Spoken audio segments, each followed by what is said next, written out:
태정 이방원은 고려 우왕 때 당시 성균관대 사성으로 있던 민재의 사위로 장가들게 됩니다. 당시 민재의 둘째 딸은 18살이었죠. 기록에 따르면 그녀는 인물도 뛰어났지만 워낙 총명하고 아름다웠다고 합니다.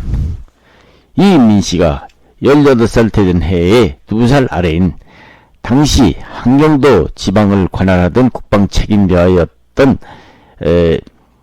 이성계의 장군의 5째 아들로 있던 16살의 이방원과 결혼을 하게 됩니다.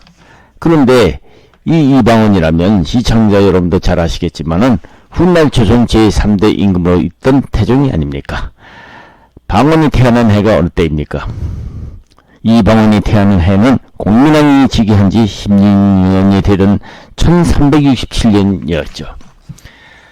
이때는 중국의 원나라가 망하고 한족 출신 주원장이라는 인물이 나타나서 원나라 수인제를 퇴위시키고 명나라를 일으켰고, 항상 원나라 눈치만 보고 있던 공민왕은 명나라의 책봉사를 맞이하여 원나라의 영해에서 비서실 같은 공민왕의 이성계를 하부사라는 비서를 내렸고 표서를 내렸고, 내부적으로는 그동안 세부를 부리고 있던 신돈을 처형시키고 이성계를 요즘으로 말하면은 참모총장격인 원수라는 징후를 내렸죠. 왜구가 얘기가 나왔으니 말이지, 당시 지금의 일본인 왜구들은 고려의 수도인 개경 앞에 흐르고 있던 예성강까지 침입해와서 지금의 해군과 다름없는 고려병선 40여 척을 불태웠을 뿐만 아니라 경상도에서 강릉에 이르기까지 이를 격퇴시킨 이방원의 아버지 이성계의 위력이 대단한 시기였죠. 이때가 이방원이 8살 때였으니까요. 방원이 8살 되던 해에 1374년 9월에는 고려에 큰 사건이 벌어집니다. 환관, 최만성 등이 공민왕을 살해시키고 당시 강령대군으로 있던 왕후를 고려의 새 왕으로 추대합니다. 이때부터 고려 조정은 원나라를 지지하는 소위 친원파와 새로 등극한 명나라를 지지하는 친명파로 갈라지게 됩니다. 이렇게 고려가 왕이 바뀌고 중국 대륙의 세력 변화에 친원파로 권력 다툼을 하는 동안 그 틈을 이어서 전국 각지에서 외인들이 소란을 피워냅니다. 경상도 진주에 침입한 왜구는 조미수 장군이, 충청도 공주를 점령한 왜구는 최영 장군이, 전라도 고부 전주까지 침입한 왜구를 물리친 이성계 장군, 경상도 풍덕과 지리산에서 격파하는 등 왜구들의 등살에 조정은 불안하기 짝이 없었죠. 참다 못한 고려 우왕은 1377년 6월 일본에 사신까지 보내 왜구를 보내지 말아달라고 요구까지 하였지만 일본의 왜구들은 이를 물리치고 배를 500여 척이나 동원해서 각지에 나타나서 약탈 행위를 자행하고 있었죠. 고려 우왕은 최영을 영삼사, 이성계는 동국면 도지휘사로 임명, 왜구들과 여진족을 막아내고자 길을 쓰게 됩니다. 이렇게 아버지 이성계가 여진족 박멸에 동분사주하고 있을 때, 그는 이성계의 5째 아들로서 함경도 동면 도지휘사로 있던 아버지를 따라서 함경도 함흥시골에 살고 있던 16살의 이방원은 졸지에 고려의 수도 개경 땅에 처음으로 상경하자마자 학자의 집안으로 유명한 여흥민씨 가문의 둘째 딸, 그것도 인물도 출중하고 머리가 뛰어난 자기보다도 2살 위인 미모의 민씨와 결혼하게 되었으니, 이것이야말로 아버지 따라서 함경도 산골에서 번화한 고려의 서울 개경의 성균관대 사성인 민재의 사위까지 되었으니 그에게는 굴러들어온 떡이 아닐 수가 없었죠. 그뿐입니까?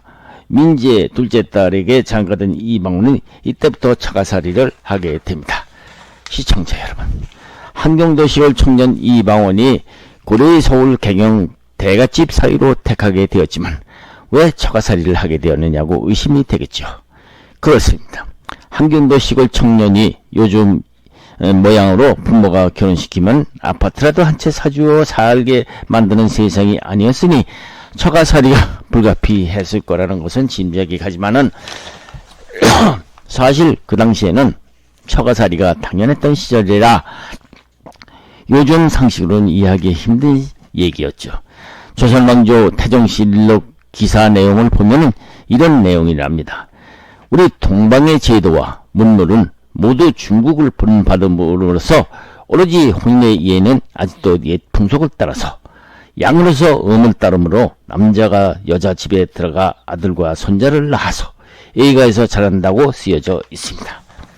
이런 결혼 풍속을 유식한 용어로는 낭기여가혼 혹은 소류부가혼이라고도 부르죠. 이것은 삼국시대부터 고려시대 그리고 조선시대 전기까지 지켜왔던 결혼 풍습으로 장가든다 혹은 장가간다는 말이 이래서 나온 말이죠.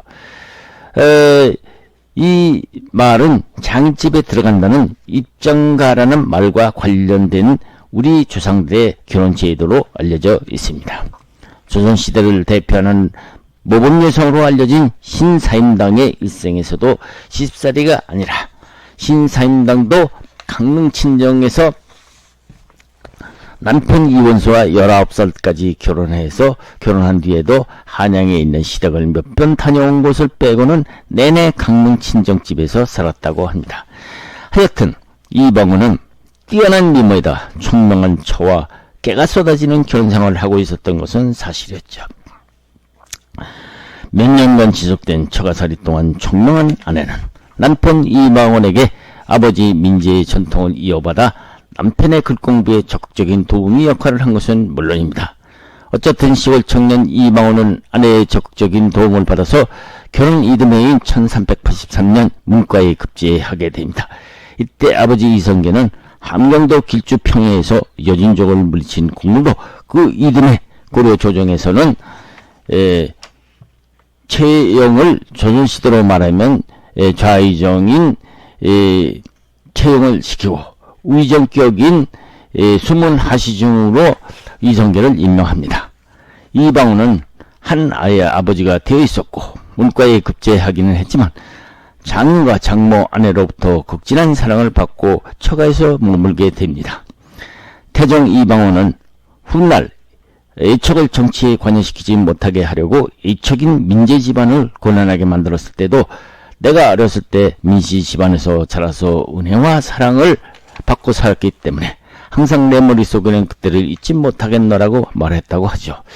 어쨌든 아버지 이성계는 1388년 4월 당시 팔도 도통사 채영이 죽어나는 중국 만주 땅인 요동을 정벌하라는 지시를 어기고 개경으로 군대를 되돌려서 우왕을 폐하고 우왕의 아들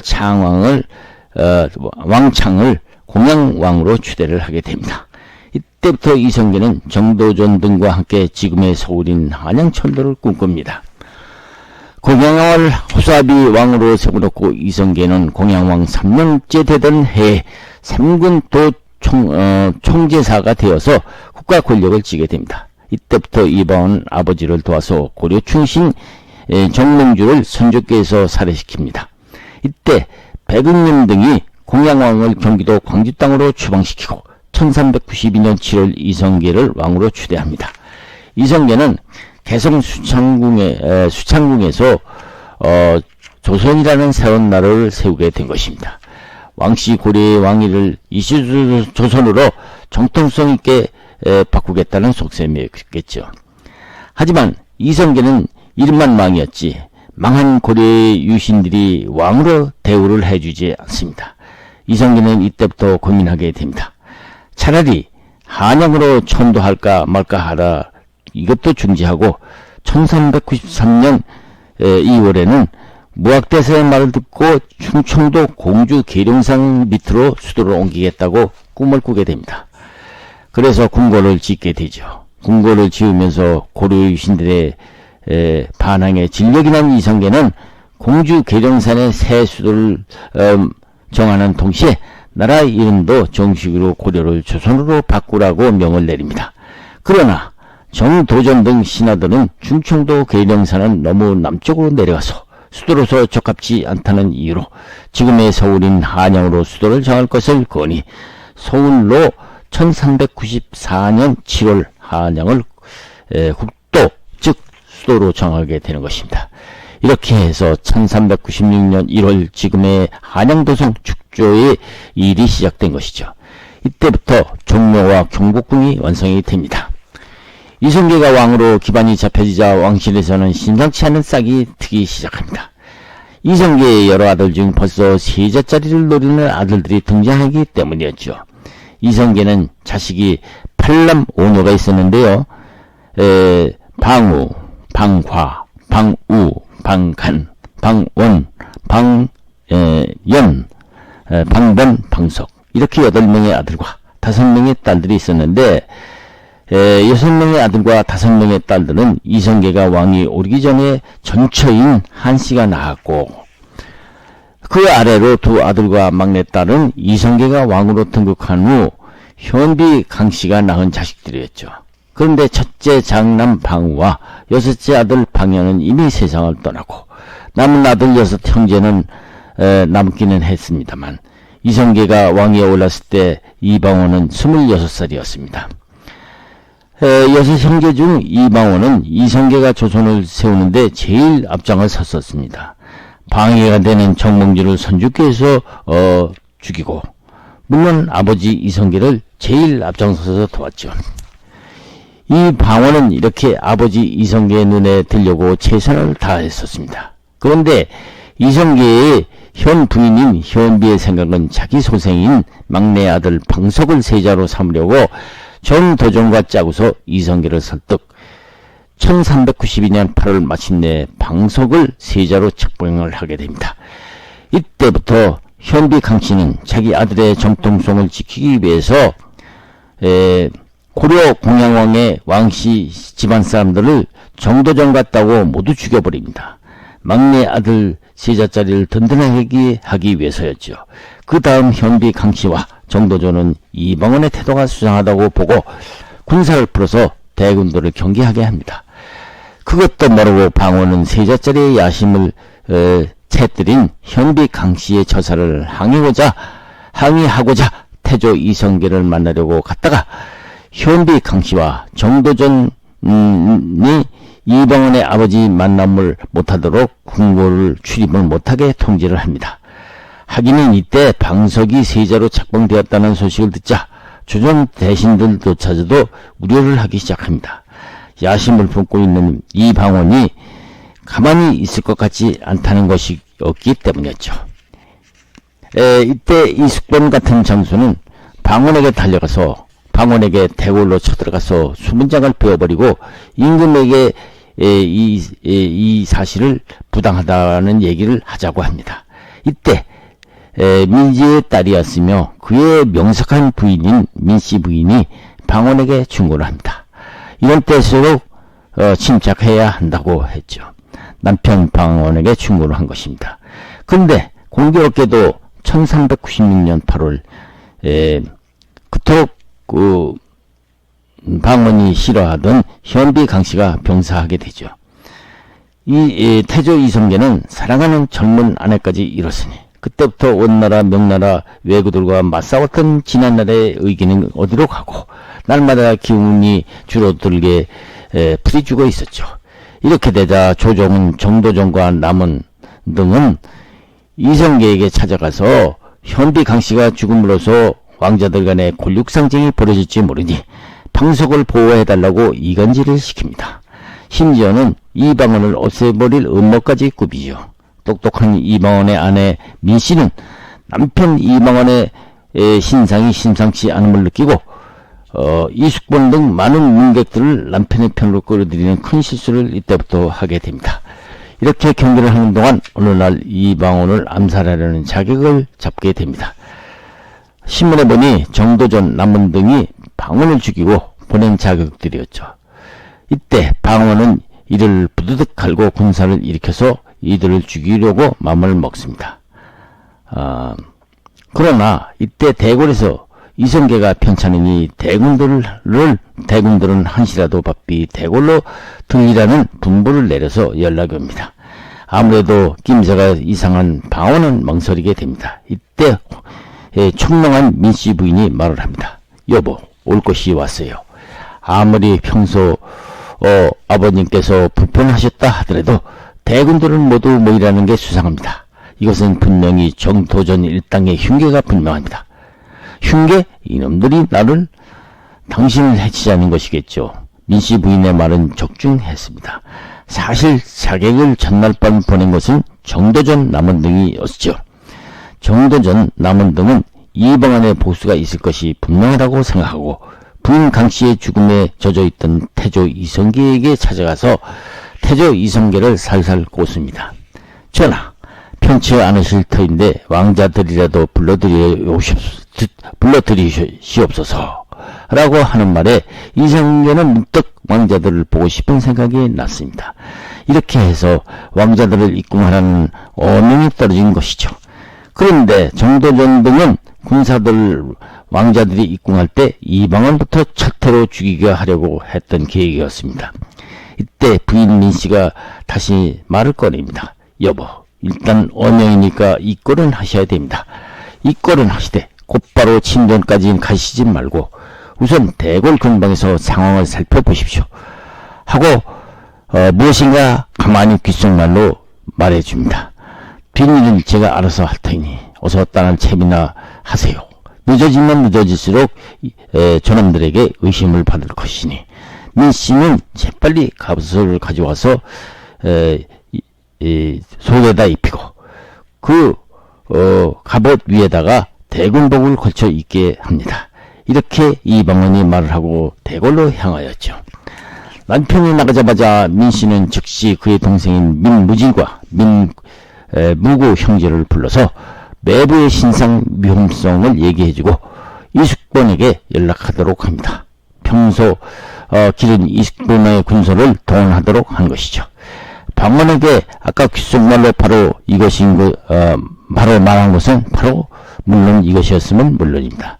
한편 이방원은 대궐에 이르렀죠. 대궐에 들어가 보니 세자 방석의 모습은 보이지 않고 방문과 방위만 보였습니다. 이들에게 물어보니 세자는 이성계 친전에 들어가 있다는 것이었죠. 이 방원은 아무래도 수상했다고 생각했습니다. 그는 친형인 방위를 불러서 낌새가 이상하니 광화문 쪽으로 가보자고 끌고 나왔죠.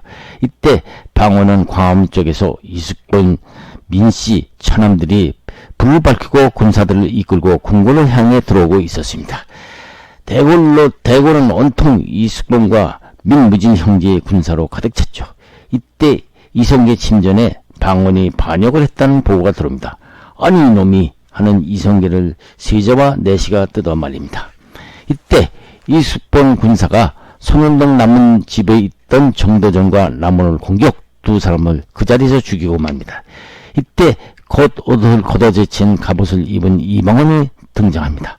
군사가 앞에 나와서 조준과 김시영 등에게 대궐로 들어가서 임금에게 정도전과 남원이 역모를 했기 때문에 이방원이 할 수 없이 그들의 목을 베고 이 사실을 임금에게 고하고자 하니 광안북은 밖에까지 나와주십시오라고 거짓 보고를 합니다. 방원은 이 사이에 친정 근방까지 도달, 세자가 나오라고 큰소리를 칩니다. 17살의 방석은 아버지의 위험을 막아내야겠다는 생각에 군사들 앞에 나서지요. 그러나 방석은 단칼에 그 자리에서 죽임을 당하고 경순공주의 남편 이제도 죽임을 당합니다. 이렇게 형비 강씨 소생의 왕자와 부모가 다 죽이는 참사가 벌어지게 됩니다. 이를 본 이성계는 머리끝까지 화가 치밀어서 활과 창을 갖고 옛날에 외구를 치던 기계로 군사들 앞에 나타납니다. 이 모양을 바라보고 있던 이숙본은 그래도 죽은 이방원의 부친이며 왕인 이성계를 차마 칠 수가 없는지라 이숙본은 방원을 설득 일단 이성계와 그를 따르는 군사들을 종로까지 물러나게 합니다. 이렇게 해놓고 보니 어떻게 하지? 이방원은 어떻게 할지 망설입니다. 이때 이런 생각을 하고 있던 방원에게 쪽지를 내미는 한 사내가 있었으니 바로 방원의 아내 민씨의 친정 동생인 민무흘이었죠. 민씨에게는 남동생이 넷이 있었습니다. 무구, 무질, 무휼, 무희 네 명이었죠. 쪽지에 쓰인 글에는 민씨 부인의 글씨였습니다. 여기서 싸움을 재촉하세요. 상관만 해치지 않으면 됩니다. 방어는 그때서야 정신이 바싹 들었습니다. 방어는 힘을 얻어진 것이죠. 또다시 대구 쪽으로 공격해 들어가기 시작합니다. 드디어 아들의 군대와 아버지의 궁전 수비대 간에 큰 싸움이 벌어지고 수쪽으로 엿새인 태조 이성계는 당해내지 못하고 대궐안으로 일단 들어갑니다. 방어는 일단 이보르는 대궐안에 들어가는 것을 멈추고 집으로 돌아갑니다. 태조 이성계는 차바 아들과 더 이상 싸울 수 없어서 한숨소리만 높아지고 이 소식을 들은 경순 공주는 가출하더니 그 뒤에 머리를 깎고 죽이 되었다고 하죠. 이것을 역사는 제1왕자의 난이라고 부릅니다. 세상은 세자를 죽인 이번 사건을 일컬어서 백성들은 이 방언에 대해서 세자를 죽이고 자기가 그 자리를 노리고 반역에 앞서서 패행까지 했다고 욕하는 사람들이 나오기 시작했습니다. 정한대군은 형제도 모르고 눈에 보이는 게 없는 사람인가봐 이런 말입니다.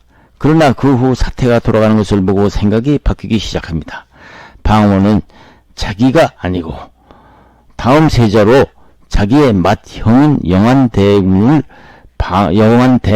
방과를 세자로 받들 것을 이성계에게 말을 합니다. 과연 태조 7년인 1398년 9월 5일 태조 이성계는 방과 큰아들 방과를 세자로 책봉하는 동시 그가 맡고 있는 모든 왕사를 세자에게 물려줄 것이라고 말하죠.